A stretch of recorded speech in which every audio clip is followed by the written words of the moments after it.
મિત્રો આપણે આંબડી ગામની અંદરથી ઇન્ડિયન સ્પેક્ટ્રિકલ કોબરા આપણે પકડેલું છે, તો આપણે એના અનુકૂળ વાતાવરણમાં રિલીઝ કરીએ.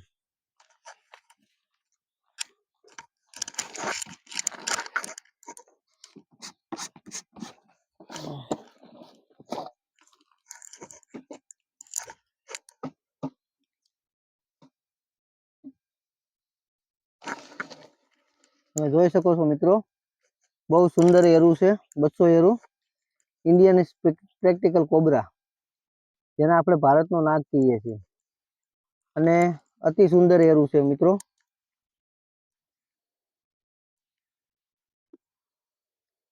તો આપણે એના પર્યાવરણમાં આપણે એને આઝાદ કરીએ.